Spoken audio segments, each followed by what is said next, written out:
Hello students, welcome to Learn India Everyday platform run by Elcaro Career Institute। इस video series में हम class 9 mathematics के बारे में पढ़ रहे हैं और अभी हम chapter number 2 that is polynomials पे हम पहुंच चुके हैं। ठीक है, तो चलिए शुरू करते हैं। चैप्टर नंबर 2 में हमने एक्सरसाइज 2.1 और 2.2 फिनिश कर ली है।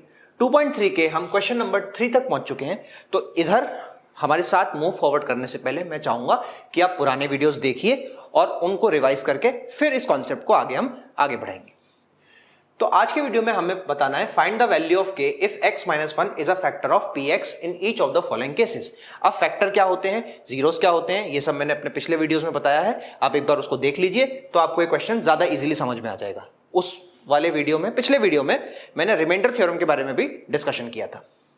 तो हमसे पूछा जा रहा है कि x - 1 is a factor in each of the following case. तो ऐसे केस में हम क्या करते हैं कि आपको जो भी फैक्टर गिवन होता है दैट इज x - 1, जैसे कि आपको x - 1 आपको गिवन है।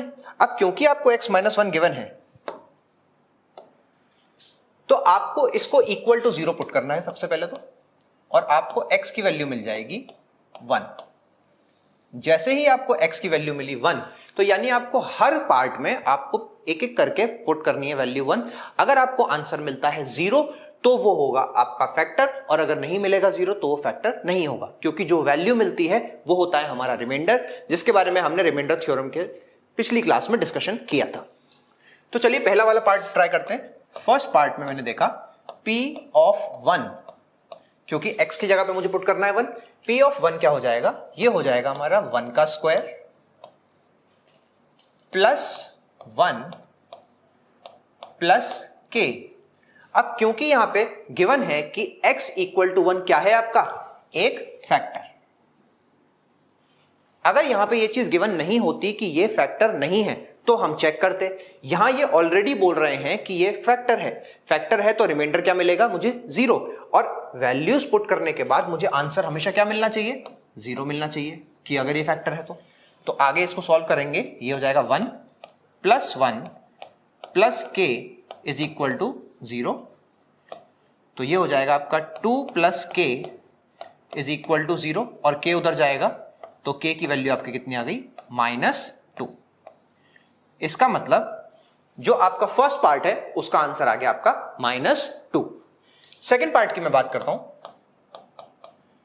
सेकेंड पार्ट में आपका है p1, आपका क्या बनेगा, 2 इंटू 1 का square plus k into 1 plus √2 is equal to 0। क्योंकि जैसे ही मैंने px की जगह पे मैंने पुट किया है 1, x की जगह पे जैसे ही मैंने पुट किया है 1 तो आपको आंसर मिल रहा है 0, क्योंकि ये फैक्टर है इसका। तो अब इसको मैंने सॉल्व किया तो ये मेरा बना 2 इंटू 1 2 हो जाएगा, 1 इंटू k ही रहेगा, प्लस √2 इज इक्वल टू 0। तो अब k को हम एक तरफ रखते हैं और 2 को वहां भेज देते हैं, तो k इज इक्वल टू -2, और ये भी उधर जाएगा तो -√2। आप चाहें तो माइनस कॉमन निकाल सकते हैं बाहर, आपका आंसर बच जाएगा 2 प्लस √2। तो सेकंड का मेरा आंसर आएगा माइनस कॉमन। थर्ड पार्ट में हमसे पूछा जा रहा है kx²। तो यहां पे भी p ऑफ 1 क्या मिलेगा मुझे, p ऑफ 1 यहां भी मुझे मिलेगा 0। अब p ऑफ 1 मुझे यहां भी अगर 0 यहां भी मुझे अगर मिल रहा है 0, तो चलिए जहां पे x है वहां पे पुट कर लेते हैं। तो ये बन जाएगा आपका k इंटू 1 का स्क्वायर माइनस √2 इंटू 1 प्लस 1, यहां पे आपको क्या मिल जाएगा, 0। तो ये बन जाएगा आपका k minus √2 plus 1 is equal to 0। तो यहां से k की वैल्यू क्या आ जाएगी, √2 उधर जाएगा तो बन जाएगा √2 माइनस 1। ये आ गया मेरा आंसर थर्ड पार्ट का। फोर्थ पार्ट की बात करेंगे हम। तो फोर्थ पार्ट में आपको बोला जा रहा है k इंटू 1 का square minus 3 into 1 plus k आपका आ गया 0। तो यहां से हो जाएगा k -3 plus k is equal to 0। तो अब 3 को आप उधर भेज दीजिए तो ये बन जाएगा k plus k is equal to 3, यानी कि 2k is equal to 3। Is equal to 3 और 2 डिवाइड में चला जाएगा क्योंकि यहां मल्टीप्लाई हो रहा है, तो आपकी k की वैल्यू क्या आ जाएगी 3/2। तो फोर्थ का हमारा आंसर आ गया k इज इक्वल्स टू 3/2। ठीक है, तो चलिए अब मूव फॉरवर्ड करते हैं हम नेक्स्ट क्वेश्चन की तरफ। नेक्स्ट क्वेश्चन में आपसे एक चीज पूछी जा रही है, फैक्टराइज। अब ये एक बहुत इंपॉर्टेंट कॉन्सेप्ट बनता है चैप्टर नंबर 2 का, क्योंकि आने वाले जितने भी क्वेश्चंस, आइडेंटिटीज, इन सब में फैक्टर्स का बहुत बड़ा रोल होगा। तो अब फैक्टर्स निकालने से पहले, क्योंकि हमारे पास हाईएस्ट पावर 2 यानी कि डिग्री 2, अब डिग्री क्या होता है इसके बारे में आप इनिशियल वीडियोस देख सकते हैं। अब क्योंकि बात हो रही है डिग्री 2 की, तो डिग्री 2 मतलब क्वाड्रेटिक, तो उस केस में जब भी मुझे डिग्री 2 का फैक्टराइजेशन करना होगा तो उसके लिए एक मेथड है जिसको बोलते हैं हम मिडिल टर्म स्प्लिटिंग। इसको हम बोलते हैं middle term splitting.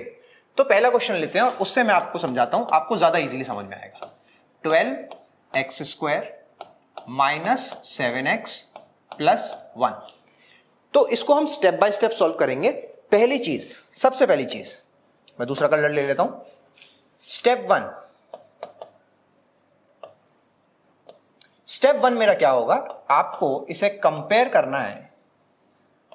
Compare it with ax² plus bx plus c। आपको हमेशा इसे कंपेयर करना है किससे, एक general form of quadratic equation से। तो यानी कि आप अगर इन दोनों को आपस में कंपेयर करेंगे तो आपको a की वैल्यू मिलेगी 12,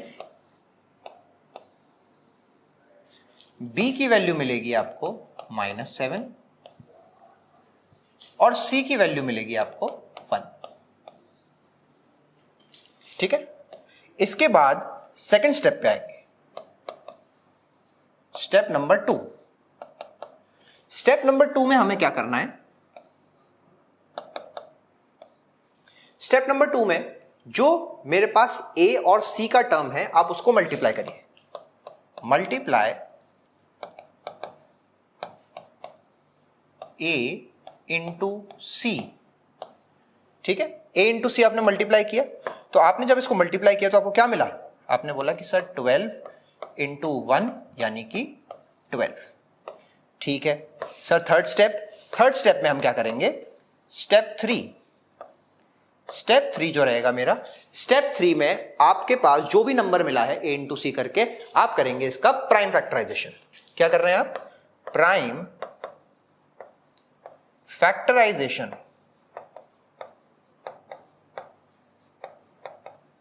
प्राइम फैक्टराइजेशन ऑफ 12 का मतलब prime factorization of a into C.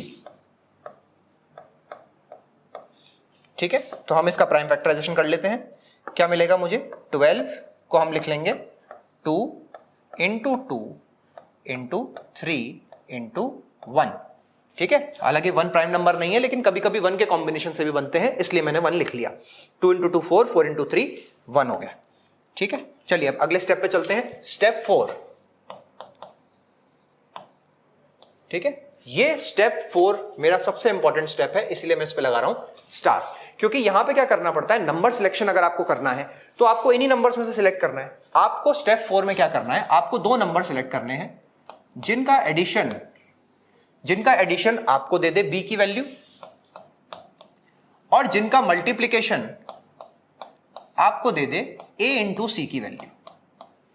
ठीक है, जिनका एडिशन आपको दे दे b की वैल्यू और जिनका मल्टीप्लीकेशन आपको दे दे a इंटू सी की वैल्यू।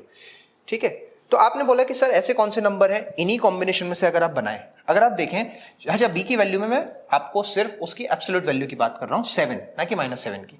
आपने बोला कि सर यहां से 2 इंटू 2 4 मिल जाएगा और 3 इंटू 1 3 मिल जाएगा। तो अगर मैं 4 और 3 कंसिडर कर लूं, 4 3 4 3 4 3 एंड 4 3 कंसिडर कर लूं, तो 4 प्लस 3 7 होता है, b मिल गया।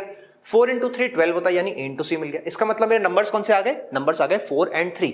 अब क्योंकि देखो टॉपिक का नाम है मिडिल टर्म स्प्लिटिंग, तो मिडिल टर्म क्या है मेरा 7x, तो मैं इसको ब्रेक करूंगा 12x² माइनस 7 को मैं ब्रेक कर रहा हूं 4x माइनस 3x प्लस 1। मेरा जो 7x था मिडिल टर्म था ये वाला, इसको मैंने ब्रेक कर दिया 4x और 3x में।